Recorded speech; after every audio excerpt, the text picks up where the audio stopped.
Hello, good morning, 10th standard students. Today we are going to start with the first chapter of Science 2, that is Heredity and Evolution, right? इसमें हम लोग theory wise जाएंगे, मतलब question wise जाएंगे, तो हम लोग को इजी होगा समझने में. पहला हम लोग शॉर्ट नोट्स करते हैं. Right short notes based upon the information known to you. Lamarckism, Darwin's theory of natural selection, embryology, ये तीन चीज़ों के बारे में पढ़ना है. लैमर्किज्म क्या होता है देखते हैं. इसके आंसर्स चेक करते हैं.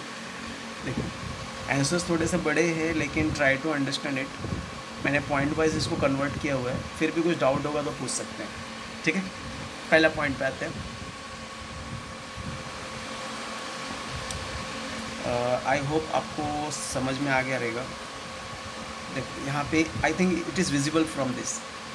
Gene Baptiste Lamarck propose that, Jean Baptiste Lamarck एक साइंटिस्ट का नाम था, उसने प्रपोज किया था morphological changes occurring in living organism are responsible for evolution.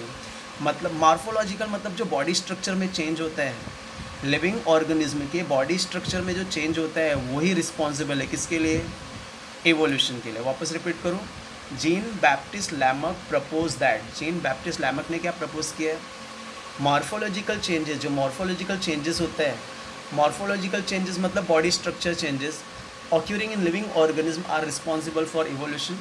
और इवोल्यूशन के लिए बहुत इंपॉर्टेंट है.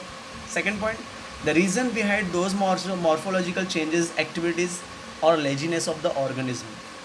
इसका जो मॉर्फोलॉजिकल चेंजेस होता है उसका मेन रीज़न क्या है, लेजीनेस ऑफ द ऑर्गेनिज्म या activities of the organism. Living beings या तो लेजी होगा या तो एक्टिव होगा, उसकी वजह से मॉर्फोलॉजिकल चेंजेस होता है. Third point, he called this concept as principle of use और डिसयूज़ ऑफ ऑर्गन. उन्होंने इस प्रिंसिपल का नाम क्या दिया, यूज़ और disuse of organs. He said that, उन्होंने बताया, the neck of giraffe has become too long due to browsing on leaves of tall plants. उन्होंने बताया कि नेक का, जिराफ का जो नेक होता है, जिराफ का जो गला होता है बहुत लंबा क्यों होता है, क्योंकि वो हमेशा पत्तियों में ब्राउजिंग ढूंढते रहता है.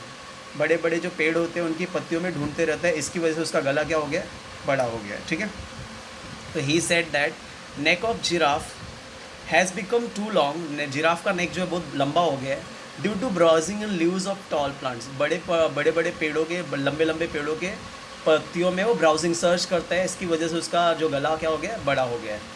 Similarly shoulders of the iron Smith, जो लोहार होता है, लोहार मतलब जो लोहे का सामान, लोहे का बड़े बड़े हथियार बनाता है, उसका जो कंधा होता है हैज़ बिकम वेरी स्ट्रॉन्ग. उसका कंधा बहुत स्ट्रॉन्ग होता है. क्यों, due to frequent hammering movements, क्योंकि बार बार हथौड़ी चलाता है लोखंड के ऊपर, इसकी वजह से उसका जो शोल्डर्स होता है वो स्ट्रॉन्ग होता है. All these are the examples and types of acquired character and transfer from one another generation. ये जो एग्जाम्पल्स है, ये कैरेक्टर्स लोगों ने, मतलब इनकी एक्टिवनेस की वजह से, उनकी लेजीनेस की वजह से वो क्वालिटी उसमें आ गई. जैसे जिराफ का गर्दन बड़ा हो गया उसकी ब्राउजिंग की वजह से. जो लोहार होता है, जो बोलते हैं लोहार जो होता है, आयरन स्मिथ होता है, उसका जो कंधा है बहुत स्ट्रांग होता है, क्योंकि बार बार वो हैमरिंग करता है. तो all this examples are types of acquired character. ये सब एग्जाम्पल है कैरेक्टर्स एक्वायर करने के.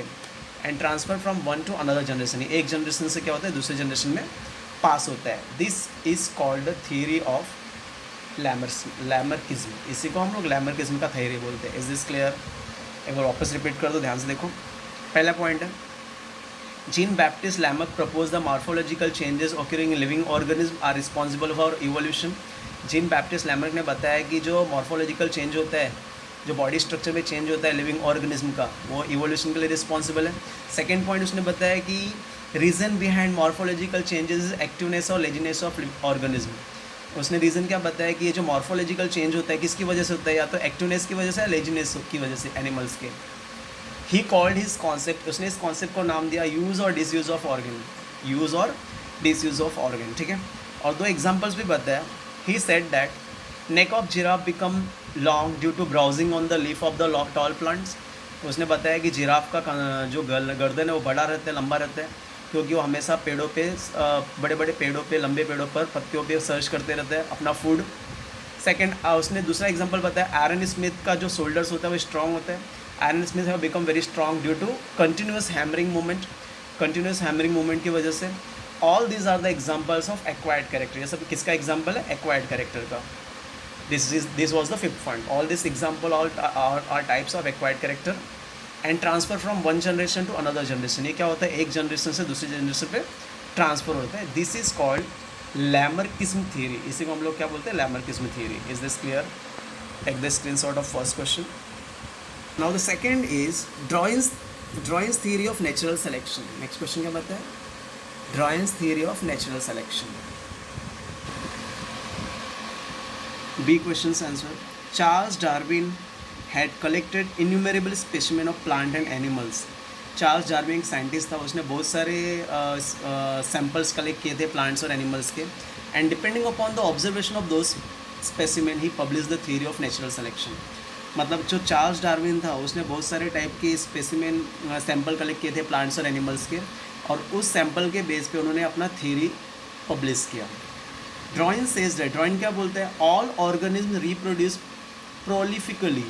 मतलब जितने भी लिविंग ऑर्गेनिज्म हैं उन लोग सेम टू सेम आइडेंटिकल, जैसे अभी डॉग जो है डॉग को ही जन्म लेगा, human being give birth to the human being only. तो वैसे ही बोला है कि जितने भी ऑर्गेनिज्म होते हैं रिप्रोड्यूस प्रोलिफिकली, मतलब उन लोग सिमिलर जो ऑर्गेनिज्म होता है उन लोग प्रोड्यूस करते हैं.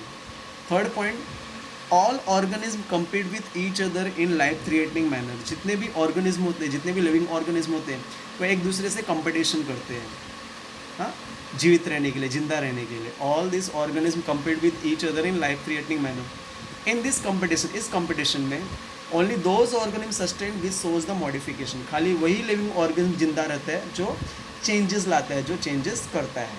Is this clear?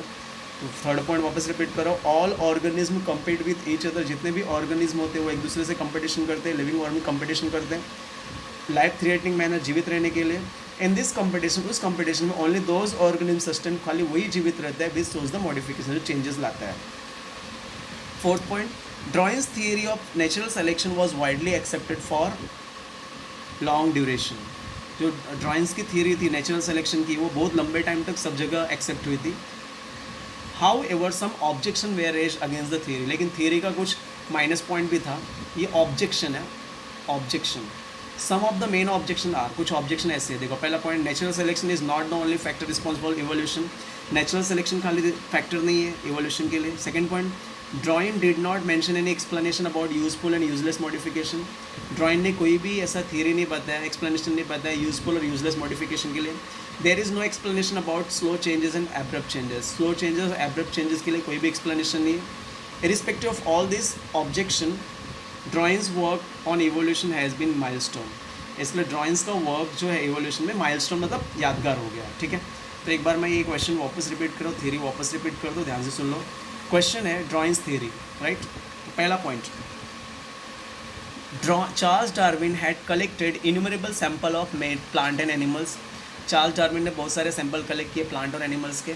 And depending upon the observation of those sample के बेस पे ही publish the natural selection. Theory का नेचुरल सिलेक्शन इस्टेब्लिश किया, पब्लिश किया उन्होंने. तो Charles Darwin has collected numbers of sample of plant and animals, and depending on the basis of observation of that sample he published the theory of natural selection. Second point, Darwin says that organisms reproduce prolifically. मतलब organism क्या करते हैं? Similar organism reproduce करता है.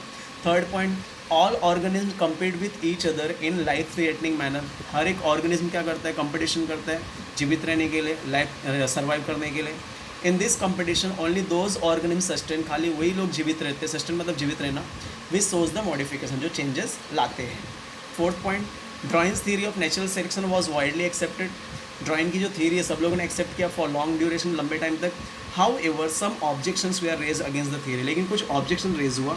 वो objection क्या क्या है? पहला ऑब्जेक्शन है natural selection is not only factor for evolution. Natural selection खाली फैक्टर नहीं है इवोल्यूशन का. सेकेंड पॉइंट है, Darwin did not mention any explanation about the useful and useless modification. उसने यूजफुल और यूजलेस मॉडिफिकेशन के बारे में कुछ नहीं बताया. There is no explanation about slow changes and abrupt changes. Slow changes और फास्ट चेंजेस के बारे में भी एक्सप्लेनेशन नहीं बताया.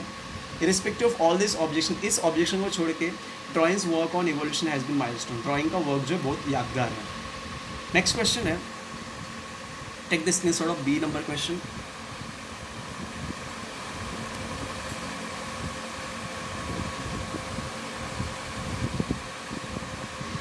नेक्स्ट सी एम्ब्रायोलॉजी।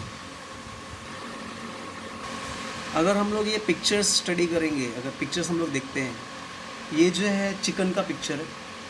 चिकन का एकदम स्टार्टिंग का जो ये होता है एम्ब्रॉयक स्टेज, मतलब जो मुर्गी के पेट में जो एम्ब्रॉयो होता है, जो बच्चा होता है वो इस टाइप का होता है।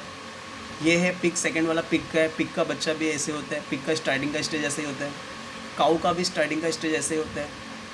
रैबिट का भी स्टार्टिंग का स्टेज ऐसे होता है। मैन का भी स्टार्टिंग का स्टेज, मतलब अगर स्टार्टिंग में देखेंगे तो जितने भी लिविंग बींग्स है सबका बॉडी स्ट्रक्चर सेम है।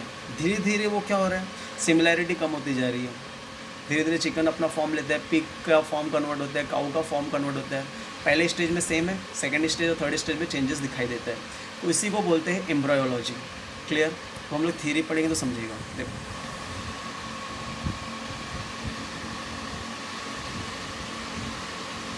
Comparative study of embryonic development stage of various vertebrates given in the picture shows. मतलब हम लोगों ने पिक्चर्स देखा एम्ब्रॉयज, एम्ब्रॉयनिक डेवलपमेंट का, right. All embryos show extreme similarities, जितने भी एम्ब्रॉयज थे, जितने भी स्टार्टिंग स्टेज थे, shows extreme similarity, same similarity दिखा रही है ड्यूरिंग इनिशियल स्टेज, स्टार्टिंग के स्टेज में। And the similarity decrease gradually, और वो सिमिलैरिटी धीरे धीरे क्या हो जा रही है, ख़त्म होती जा रही है। Second point, similarities in this earlier stage indicate the common origin of all this animals. जो सिमिलैरिटी है इन इस स्टार्टिंग के स्टेज में, वो क्या बताता है कि हमारा जो ऑरिजिन था, किसी भी एनिमल्स का जो ऑरिजिन था वो सेम रहेगा, कॉमन रहेगा। Is this clear? एक बार वापस रिपीट करो, ध्यान से देखो। और स्टडी देख भी सकते हैं। चिकन का ये है, पिग का ये है एम्ब्रॉयक स्टेज, काऊ का एम्ब्रॉयनिक डेवलपमेंट ये है, रैबिट का एम्ब्रॉयनिक डेवलपमेंट ये है, और मैन का एम्ब्रॉयनिक डेवलपमेंट ये है। स्टार्टिंग के स्टेज में ये सब सिमिलर दिख रहा है, धीरे धीरे वह सिमिलैरिटी क्या हो रही है, ख़त्म होती जा रही है। Is this clear? ये थ्योरी देखने के बाद, ये पिक्चर्स देखने के बाद हम लोग ये थ्योरी समझ सकते हैं। इस थ्योरी में क्या लिखा है कि कंपेरेटिव स्टडी अगर किया हम लोगों ने पिक्चर्स का, तो ऑल एम्ब्रॉयज सो सिमिलैरिटीज़ ड्यूरिंग इनिशियल स्टेज, जितने भी एम्ब्रॉयज है सब सिमिलैरिटी दिखा रहे हैं इनिशियल स्टेज में। एंड दो सिमिलैरिटीज़ डिक्रीज ग्रेजुअली, वो सिमिलैरिटी धीरे धीरे खत्म होती जा रही है। Similarities in initial stage indicate the common origin of all this animals. ये सिमिलैरिटी क्या इंडिकेट कर रही है कि हमारा जो ऑरिजिन होगा, जितने भी लिविंग ऑर्गेनिज्म है उनका जो ऑरिजिन होगा वो सिमिलर होगा। Is this clear? Then take the screenshot of C number question. Okay, take the screenshot of B number question, जो यहाँ से लेके यहाँ तक है। take the screenshot of A number question, यहाँ से लेके यहाँ तक, ठीक है। आई होप डाउट नहीं होना चाहिए, फिर भी कुछ डाउट होगा तो आप लोग पूछ सकते हैं। Thank you, have a great day.